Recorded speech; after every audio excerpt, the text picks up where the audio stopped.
The alien market smelled like smoke, oil, and old metal. The sun above the desert world of Zalvar 3 burned hot, and the wind carried dust through the crowded streets. Shouting, haggling, and the cries of creatures filled the air. Jackson Cole, a human mechanic, walked slowly through the marketplace. He wasn't here to buy anyone. He just needed spare ship parts for his old freighter, the Star Jumper. But on Zalvar 3, the market sold everything: food, weapons, tools, and sometimes people. Jackson didn't like that. In fact, he hated it. But out here, far from Earth, and the galactic core, not all places followed fair laws. Slavery was illegal in many systems, but on the edge worlds, no one cared. He passed a row of cages.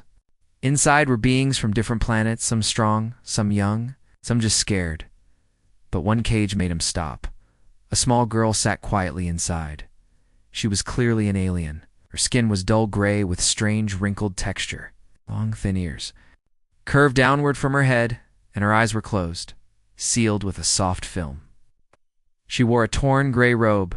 The sign above her cage said, "Blind, useless, half-breed.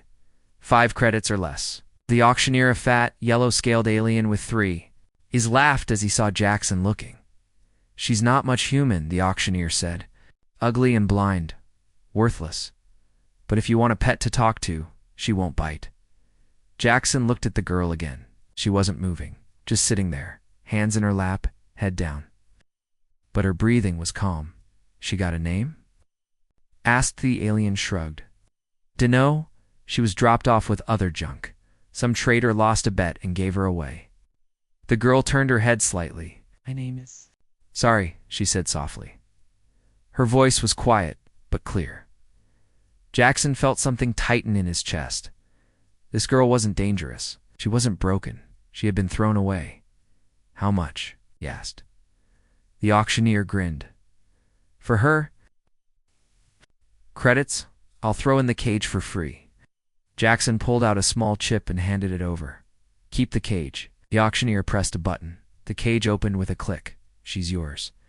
No refunds." "Sorry, didn't move it first." She seemed unsure. Jackson knelt and held out his hand. "It's okay," he said gently. "You can come with me." She slowly reached out. Her fingers were small and cool. She held his hand like it was the first kind thing she had ever touched. Back at the docking bay, the Star Jumper looked old and patched together. It was clean and safe. Jackson helped Sari up the ramp and into the ship. She walked slowly, feeling the floor with careful steps. "This is my ship," he said. "It's not much, but it flies." Sari stood still in the entry hall. She tilted her head, confused. "I don't understand," she whispered. "Don't want anything from me?" Jackson raised an eyebrow. "Like what?" She hesitated. "Most people, if they take someone like me, it is to use me as a servant, or worse." Jackson shook his head. "I didn't take you. I gave you a way out." He led her to a small room with a bed, soft lights, and a music player. "This is yours now," he said. "You can sleep here, eat here, do whatever you like. No chains, no orders." She touched the bed with shaking hands. "Yes, soft," she said. "I've never had anything soft." Jackson frowned. "You've never had a bed?" She shook her head. "I used to sleep on metal floors, cold and sharp." He sighed and rubbed the back of his neck. "Well, not anymore. You're safe here." He went to the kitchen and made some basic food: protein, bread, soup, and tea. He brought it to her room and placed it gently in front of her. She sat down slowly and touched the food with both hands. She smelled it and smiled faintly. "No one has ever brought me food before," she said. "Not like this." "We'll get used to it," Jackson said with a grin. "I like feeding guests." Sari gave a soft laugh. "You're a strange human," he chuckled.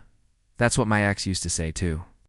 That night, Jackson checked the ship's systems. Everything seemed quiet. No alerts, no warnings. Just stars outside the window. But he kept thinking about Sari. She was different. Not just her looks, but something deeper. She didn't cry. She didn't beg. She didn't even ask questions. She simply accepted everything like she expected. Nothing good from the universe, and that made Jackson angry. Not at Herb, at the galaxy, no. One should live like that. He made a promise to himself right then. He would never let her go back to that life. Later, he walked past her room and stopped. The door was slightly open. Inside, Sari was sitting cross-legged on the bed. Her eyes were still closed, but she was humming softly. A gentle, sad melody filled the room. Jackson stood quietly, listening. Her voice was beautiful. He didn't say anything, just smiled, then walked back to the cockpit. Maybe he didn't just save her. Maybe she'd change his life too. Sari woke slowly. The soft bed beneath her was warm. For a moment she thought it was a dream. But the gentle hum of the ship and the smell of real food told her it was real. She sat up carefully.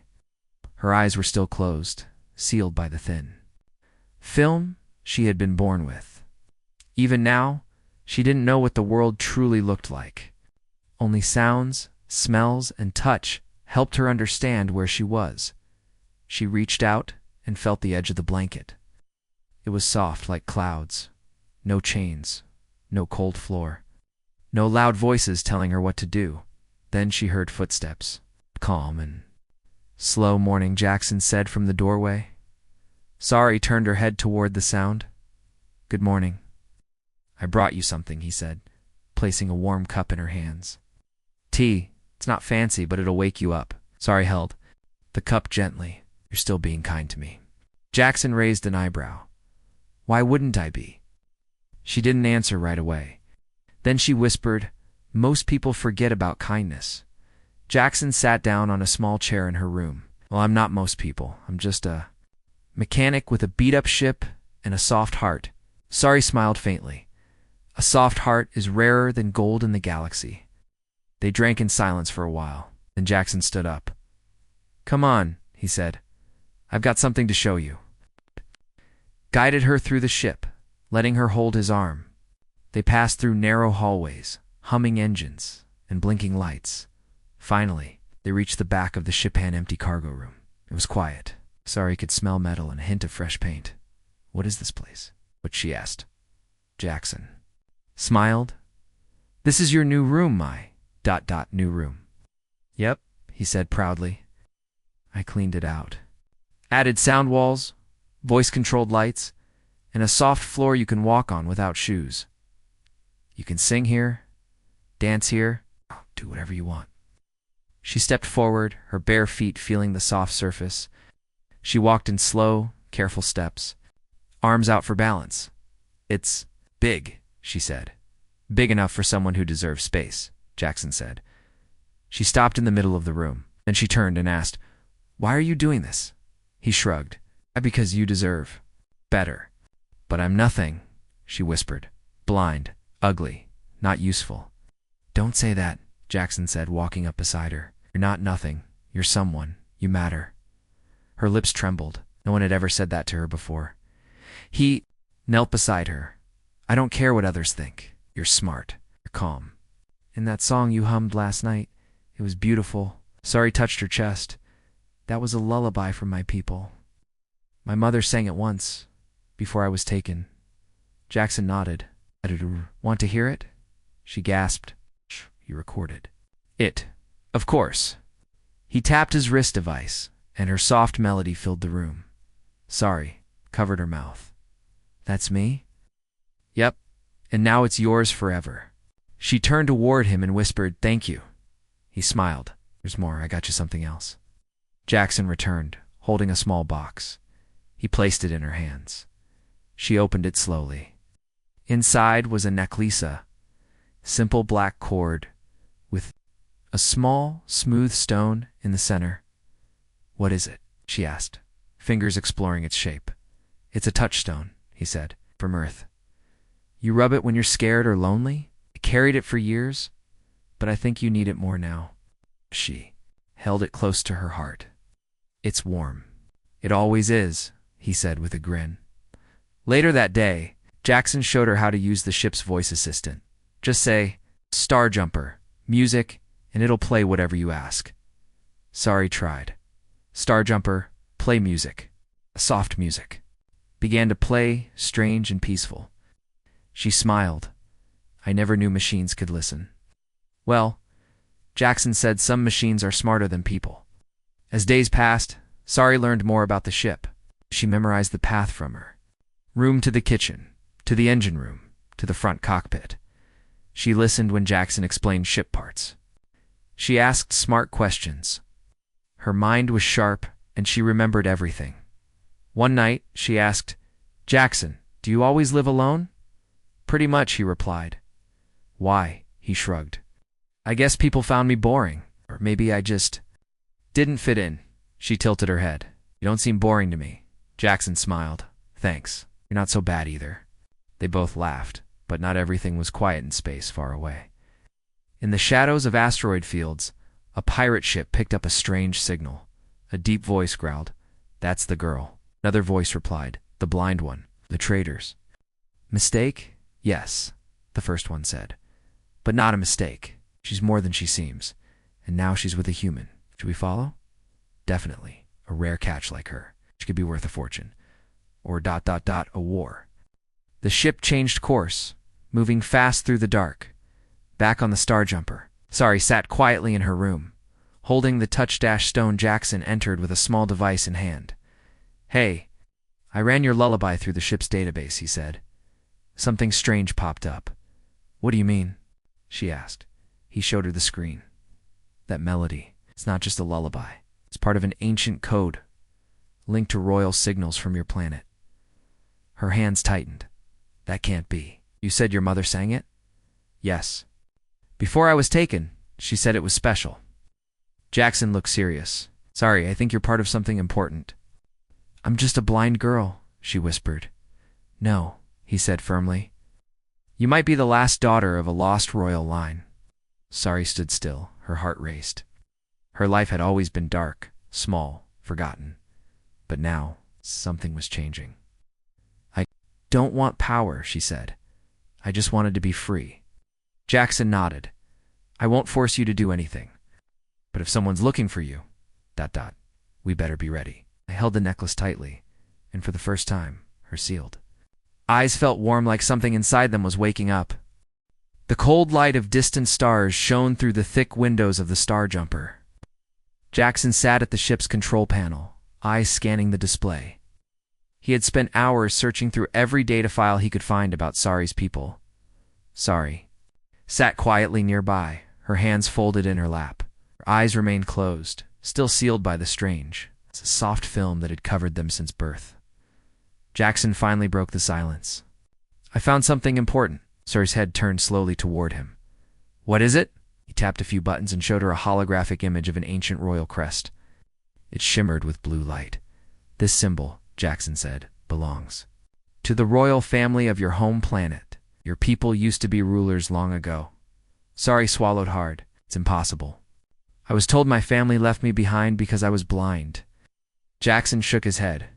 "Maybe it wasn't a punishment. Maybe they were afraid." "Afraid?"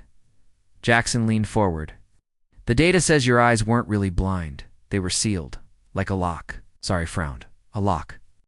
"Yes. Some ancient technology was used to close your vision, to stop whatever power you have inside." Her breathing quickened. "Power?" Jackson nodded. "They say your bloodline carries a rare gift. Some kind of energy control linked to your eyes." Sari clenched her fists. "I've never felt any power. Only darkness. Maybe because the lock was strong." Jackson stood up. "There's a medical outpost near the next star system. It was built to help your people long ago. I think we can find a way to unlock your eyes there." Sari hesitated. "It sounds dangerous." Jackson smiled gently. "I'll be with you. No matter what." She nodded slowly, hope growing inside her for the first time. The journey to the outpost took several days. During that time, Jackson taught Sari more about the ship and the stars outside. She learned to use simple tools and voice commands. She began to laugh more, a soft sound that warmed the cold ship one evening. As the stars spun slowly outside, she sang again a song of old kings and queens. Jackson listened, amazed at the strength in her voice. But the peaceful days could not last. Far away, Hidden in an asteroid field, the pirate ship prepared to strike. The pirate captain, a large alien with scarred skin and cruel eyes, watched the screens closely. "That girl has more value than we thought," he growled. "If she is really royal blood, the Empire will pay a fortune." His crew cheered quietly. "Prepare the ship for pursuit," he ordered. "The human will try to hide her, but no one escapes us." The pirate ship roared forward into the black dot back on the Star Jumper. Sari grew nervous. She felt the eyes she could not see watching her from the dark. Jackson noticed. "Something wrong?" "I feel like we are being followed," she said. Softly, Jackson frowned and checked the sensors. "You're right. Something is close. Unknown ships." He tapped controls, readying the ship's small defense systems. "We'll be ready." When they arrived at the old medical outpost, the place looked empty and broken. Rust covered the walls. The door creaked when Jackson pushed it open. Inside, strange machines hummed faintly. Old holograms flickered. "This place was made for your people," Jackson said. "Some of their best healers worked here." Sari's fingers brushed over a console.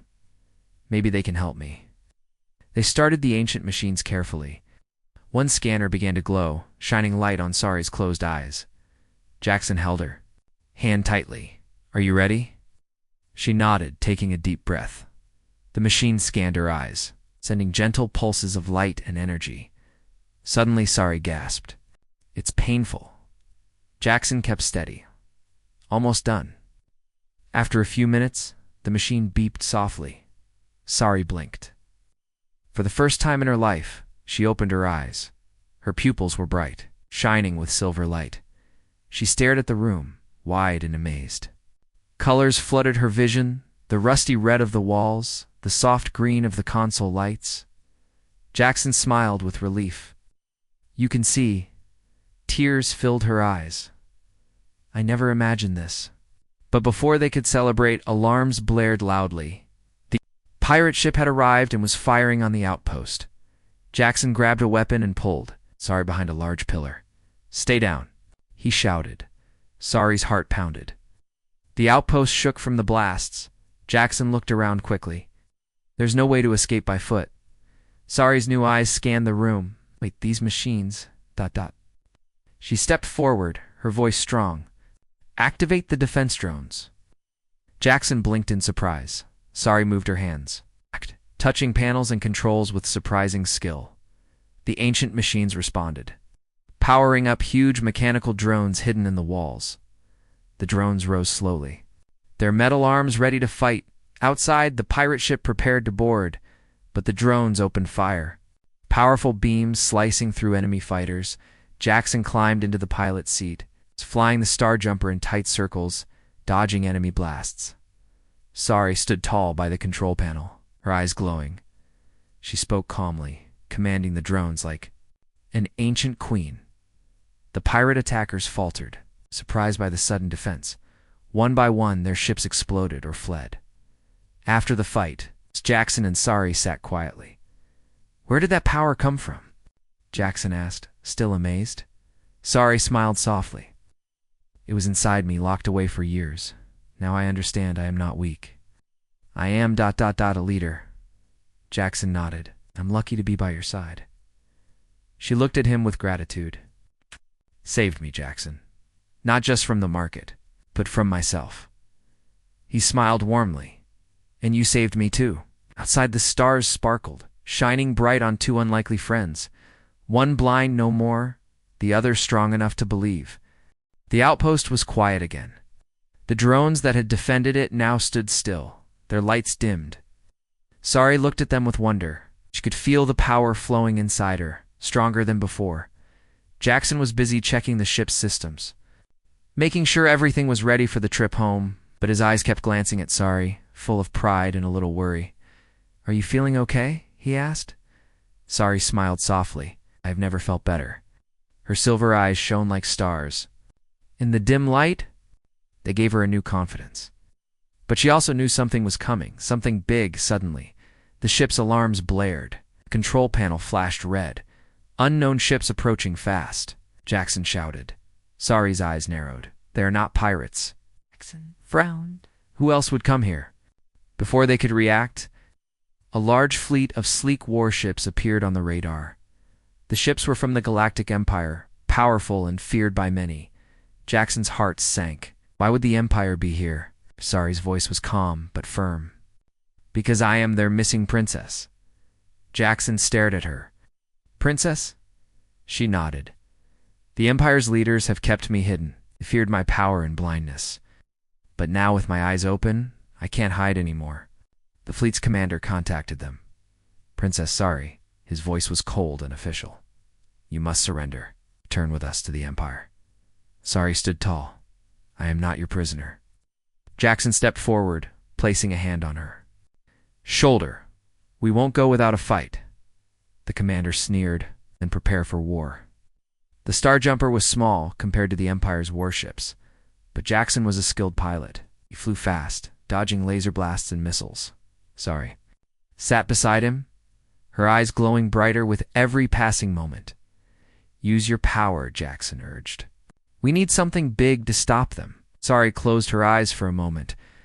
Then she reached out with her mind. The drones from the outpost responded. They rose again, ready for battle. Suddenly, Sari's voice rang out over the ship's speakers. By the power of my ancestors, I command you to defend.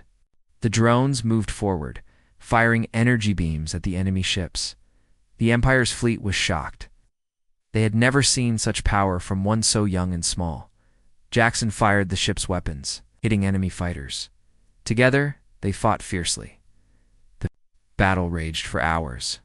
Sari's power grew stronger, her eyes shining like twin stars. She controlled the drones with skill and grace. Jackson piloted through the chaos, protecting her and keeping the ship alive. But the Empire's ships were many, and their weapons powerful. Just when it seemed they might lose, Sari spoke again. Activate. The ancient shield. The outpost's old machines powered up a glowing shield around the Star Jumper. The enemy weapons bounced off harmlessly. Jackson smiled in relief. That's amazing. After a long fight, the Empire's fleet retreated. The Star Jumper floated silently among the stars. Sari looked at Jackson, her eyes soft but fierce. We won't be safe for long, she said. Jackson nodded, then we keep moving. We find a place where you can be free. As they set course for a distant system, Sari thought about her future. She was no longer just a blind girl. She was a leader. A princess with power and a mission. But she also felt something new, a friendship, stronger than any crown. Jackson smiled. Whatever happens, I'm with you. Sari smiled back. I'm with you. The stars stretched out before them, full of unknown adventures and new hope. The stars glowed quietly outside the Star Jumper as it sailed through space. Jackson and Sari sat together in the cockpit, tired but ready. They had escaped the Empire's fleet, but the galaxy was still a dangerous place. Sari looked at Jackson, her silver eyes shining with strength and kindness. We have done so much, but my work is just beginning. Jackson smiled. What do you want to do now? She took a deep breath. I want to help those like me. Those who are forgotten or cast away. Jackson nodded. Sounds like a good plan. The first stop was a small mining colony on a dusty planet. The workers there were tired and poor. Many were slaves in all but name. Sari walked among them, speaking softly, listening to their stories. Why do you help us? One worker asked her. Because no one should be forgotten, she replied. Jackson watched from a distance, proud of how she cared for others. News of Sari's return spread quickly through the galaxy. Some of her people sent envoys, some with gifts, others with threats. Sari did not want to fight anymore. She wanted peace. She sent messages to the Galactic Council, asking for help to end slavery and oppression. Her voice was strong, and many listened. But not all were happy. Some factions feared Sari's power one day. A group of bounty hunters attacked the Star Jumper near a space station. Jackson and Sari fought back together. The battle was fierce, but their teamwork won. After the fight, Sari gave Jackson a small pendant, a gift she had made herself. It glows with the light of my people, she said. A sign of trust and friendship. Jackson touched the pendant and smiled. But I will wear it always. Months passed, and Sari grew stronger in her role. She became a symbol of hope for many. She traveled with Jackson to many worlds, freeing slaves and helping those in need. At every stop, she showed kindness, courage, and wisdom beyond her years. Jackson realized that buying her at the market was the best choice he had ever made. One quiet night, as they watched the stars, Sari turned to Jackson. Do you regret anything? She asked. Jackson shook his head. No. You changed my life. You gave me a purpose. Sari smiled softly. And you gave me a home.